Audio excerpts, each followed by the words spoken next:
To make my quilt binding, I first figure out how much I'm going to need. So what I do is I take the measurement of the top and bottom of the quilt and the two sides. In this case, this is a 12.5-inch block. So when I add all of that together, I get 50 inches. So then I take and add 10 inches to that, and that's going to allow me to join the ends of the binding. So 50 plus 10 is 60 inches. Now I have to figure out how many strips I need. You divide by the width of your fabric. I always use 42 because that's how much usable fabric you typically get. So when you take 60 inches divided by 42, you get 2 strips. So I have cut 2 strips, and I cut my binding strips 2 1/4 inches wide. 2 1/2 inches is also a very common width, and it's perfectly fine. I just find that it works a little bit better for me if I cut them a little bit narrower, so I make mine 2 1/4 inches. Now we're going to go and sew the binding strips together. Now we're ready to sew our binding strips together. So I have laid the first strip right side up and the second strip right side down on top of the first strip, and I have pinned them so that they won't slip. Now what we're going to do is we're going to sew a diagonal line straight down. You can mark this line if you want to. If you do, then I would do that before I pin. I don't bother to do that because when I'm going to sew a queen size quilt together and I've got like 12 strips, I just want to get it done. I don't want to have to mark, so I don't bother, because really honestly you can eyeball from here to there. It's not that far, at least in my humble opinion. I think you can do it. So the other thing I do, sorry, before I start, I reduce my stitch length to about 2 instead of 2 1/2, which is its normal setting. I do that to make a stronger seam here for my binding. So go ahead and sew. I don't sew over my pins. I know a lot of people do, but you know, I don't. Okay, now we're done with that one. If I had another strip, for this quilt I don't because it's only 12 inches square, but if I did, I would flip this strip so that it's right side up, and then I'd take my next strip, put it right side down, pin just like I did before, turn it like this, and I'm going to sew along that seam. And you just keep going until you get all of your binding together. Now we're going to go to the ironing station and press the binding.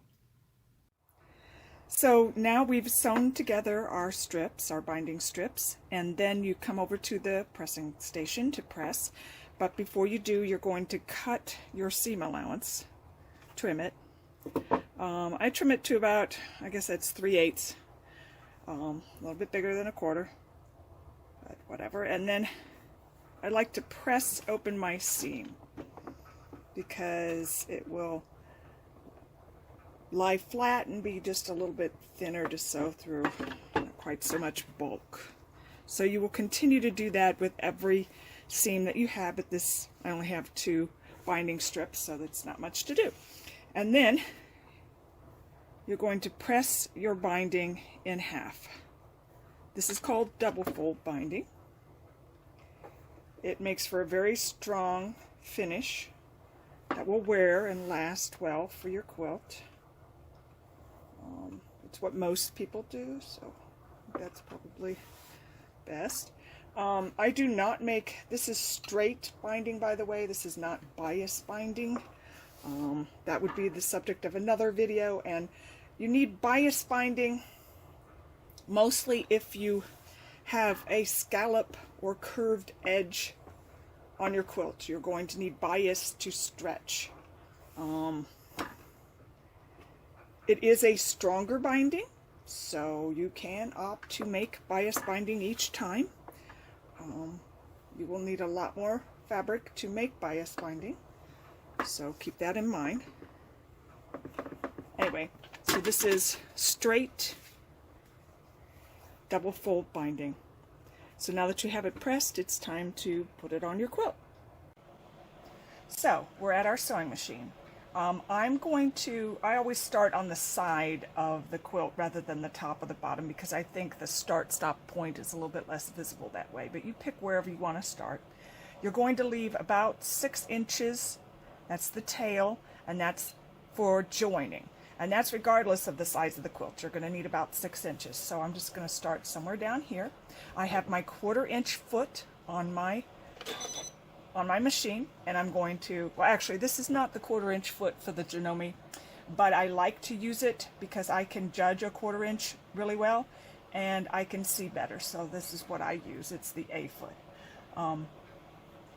So go ahead and start, backstitch a little, then continue. You're going to sew all the way down to the corner and stop about a 1/4 inch away from the edge. On this foot it happens to be right there, so I just judge when this mark here is on the edge of my quilt, I know that I'm a 1/4 inch. Now, something that a lot of people do is they then take and sew diagonally into the corner. That does help a little in creating that miter that you like at the edge of at the corners of your quilt. So I do that, but you don't have to. You can just sew to a 1/4 inch from the edge and then backstitch a little bit if you prefer to do that. Now what we need to do is form the miter. So we're going to take and fold our binding straight up to create that diagonal, and then we're going to fold it straight down, and we want this top edge to be even with the top of the quilt. And that's all you do to create your miter. And you lay it along the edge of the quilt. Notice I'm sewing my binding, by the way, to the front of the quilt. I start at the very beginning here, not a 1/4 inch in, at the very edge of the binding, very edge of the quilt. And you can backstitch a little bit if you want. And then I just go and zoom, zoomity, zoom until I get to the end.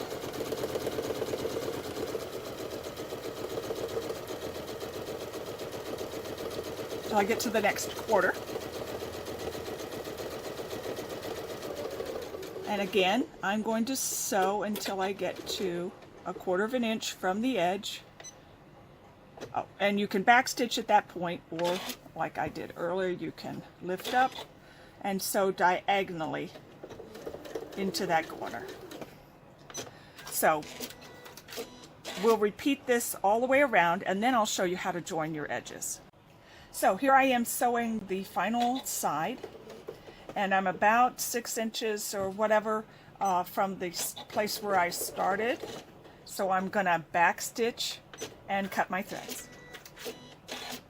So now I have these 2 pieces and a space in between, and I want to join these 2 pieces.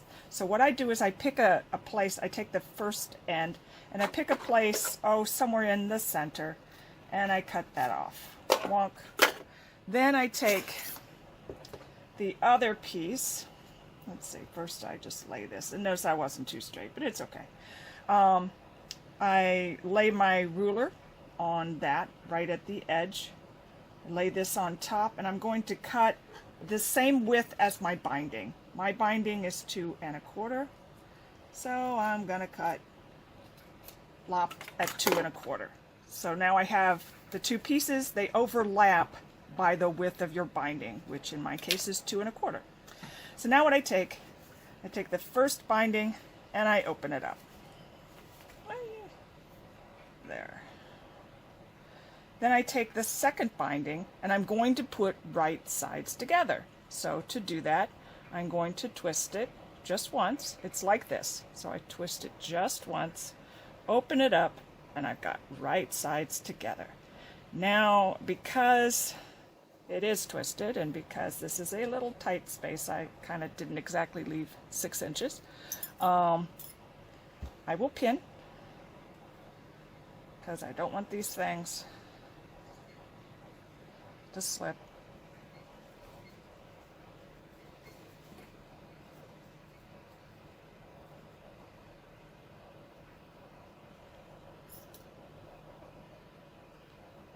I just want to hold those so this edge is there, and and this edge is there. So now I'm going to take it to my machine and I'm going to sew it. So I pinned it and I'm going to do that same diagonal seam.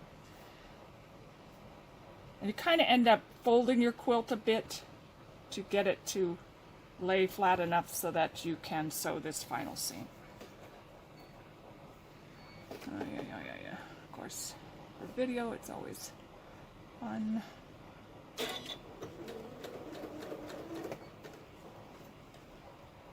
Going to aim for that corner down there. And it's probably good if I get my, where is that? Right there. Get out of the way. Okay. So now remove the pin, and notice that's it's a perfect finish. So what I'm going to do now is I will go back over to the iron, I'll trim that and press it. So I have trimmed, and now I'm going to press. Get that out of the way. Just want to give it a light press, and then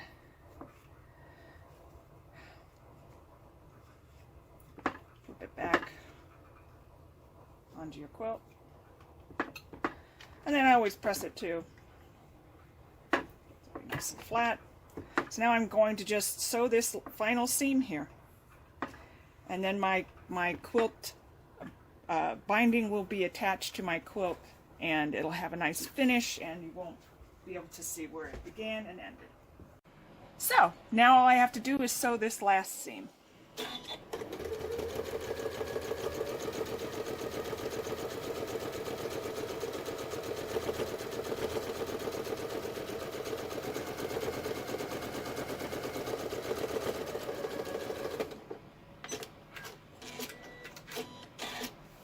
So our binding is on, and the last seam is done. At this point, I need to finish the binding. You can finish your binding by pulling it to the back and then hand stitching that down.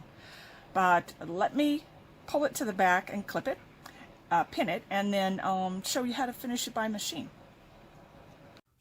So the next step is to bring your binding to the back and clip it. That's why I love these Clover mini clips. And I've clipped it all the way around. And as you're clipping, just kind of make sure you're folding right at that edge. Some people press their binding to the back first with an iron, just quickly pressing it. That's a great idea. I don't always take the time to do that, but you can. So as I get to this, I'm going to press this. Now, corner.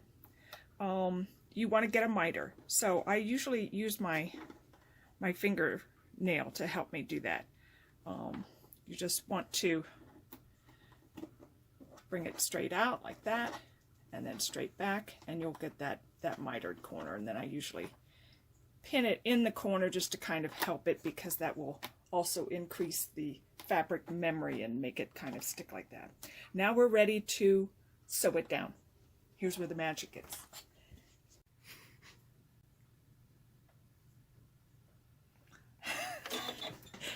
Okay, you can use a walking foot if you want to stitch it down. And by the way, I stitch it from the front. You can stitch it from the back if you like. I prefer to stitch it in from the front and just stitch right in this little ditch here. I use a regular 1/4 inch foot because I can see and I can do it really well. But if you prefer to use a walking foot, that is fine. So basically you're just stitching, and as you get to a clip, you remove it.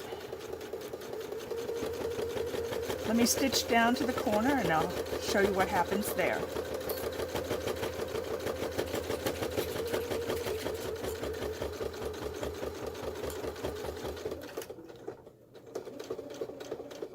Now, some people, I used to stitch right up to the corner.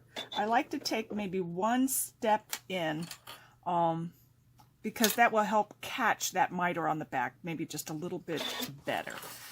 Sometimes you don't catch the miter and you're going to have to re-sew that corner. then you just continue.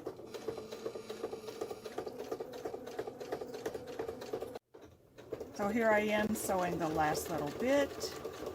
I stitch over where I started to kind of lock my stitches so I don't have to backstitch. Although backstitching is fine, I just don't. So I'll cut my threads here. And then let me show you what it looks like on the back. So as you can see, you're catching the, oh, here's another thread. You're catching the binding on the back by machine. And then in the corners, you're catching the corner just a little bit. Now, sometimes you won't exactly catch the corner, so you may have to redo the corner. So I always check my binding to make sure everything's okay. It looks like all of them are fine. But if I needed to catch anything again, I would. I'd resew it. And there you go. Couple of more things. As you're putting on your binding, before you stitch it, remember you're pulling it to the back and stitching from the front.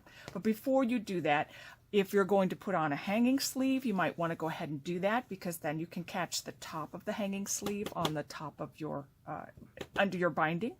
If you're going to attach a label, you might want to put it in a corner so you can catch it on two sides and only have to hand stitch the other two sides.